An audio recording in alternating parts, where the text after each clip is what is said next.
अभिषेक आज सुबह ही अपने दोस्त अर्जुन के गांव आया था, क्योंकि 5 दिन बाद अर्जुन की शादी थी। अभिषेक सुबह से अर्जुन के घर बैठे बैठे बोर हो रहा था, तो उसने अर्जुन से कहा, यार मैं कब से यहाँ बैठा हूँ, तुम मुझे अपने गांव में टहलने तो जाने दे। तभी अर्जुन कहता है, ठीक है मैं भी तुम्हारे साथ चलता हूँ।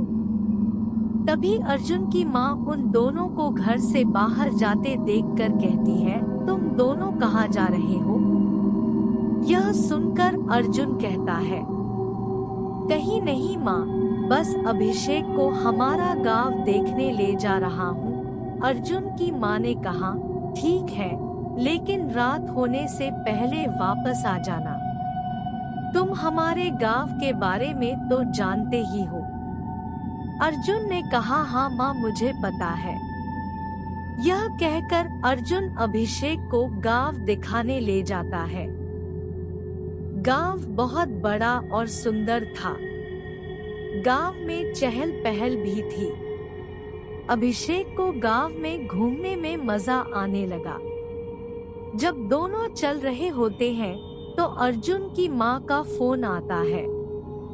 माँ से बात करके वह अभिषेक से कहता है कि भाई तुम गांव में घूमो, मुझे घर पर कुछ काम है, इसलिए मैं घर वापस जा रहा हूँ और तुम भी रात होने से पहले घर आ जाना। यह कहकर अर्जुन अपने घर जाने लगता है और अभिषेक घूमने चला जाता है। गांव में अभिषेक घूमते फिरते बहुत दूर निकल जाता है।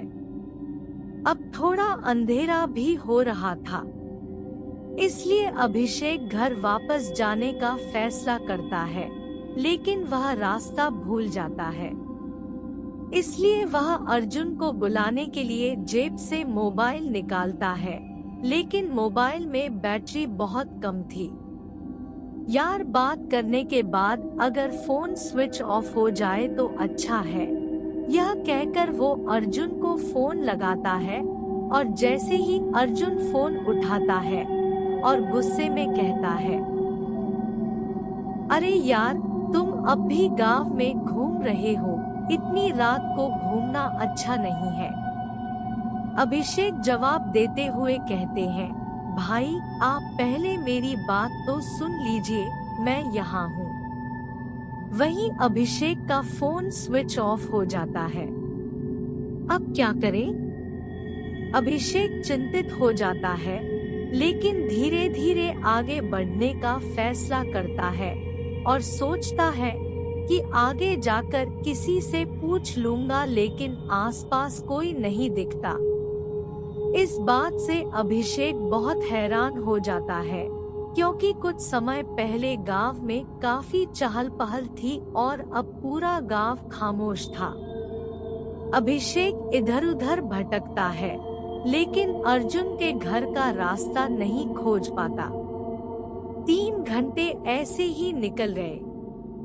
अब वह थक चुका था, तभी उसकी नजर सामने खड़ी लड़की पर पड़ती है।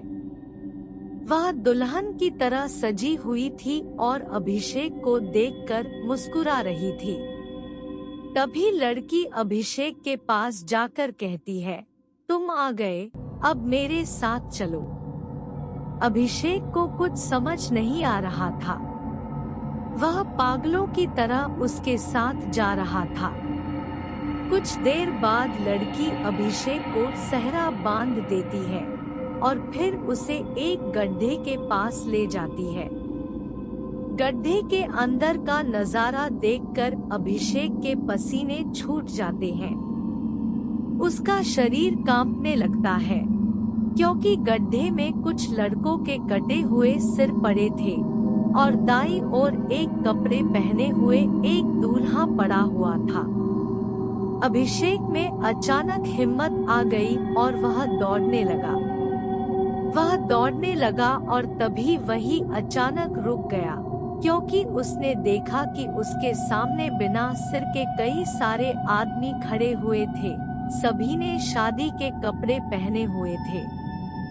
शायद ये वही लोग थे जिनके सिर उस गड्ढे में पड़े हुए थे। अभिषेक फिर से उनसे बचने के लिए पीछे की ओर दौड़ा और तभी उसकी सांसें थम गई और उसने देखा कि वही लड़की दुल्हन के कपड़े पहने उसके सामने खड़ी है और वह धीरे धीरे उसके पास आ रही है और कटे हुए सिर वाले सभी लोग भी आ रहे हैं। अभिषेक वहीं खड़ा रह गया। तभी अचानक एक बड़ा सा उजाला हुआ। अभिषेक ने देखा कि जिस खंभे के नीचे वह खड़ा था उस खंभे की लाइट जलने लगी थी। अभिषेक ने देखा कि जब लाइट हुई तो वो लड़की और कटे हुए सिर वाले लोग वहीं खड़े थे। अब अभिषेक भी समझ गया कि बचना है तो उसे वहीं खड़ा रहना पड़ेगा। अभिषेक पूरी रात उस खंभे के नीचे खड़ा रहा और पूरी रात बिताई। सुबह अभिषेक अर्जुन के घर पहुंचा और उसे उसके साथ हुई रात की घटना के बारे में बताया।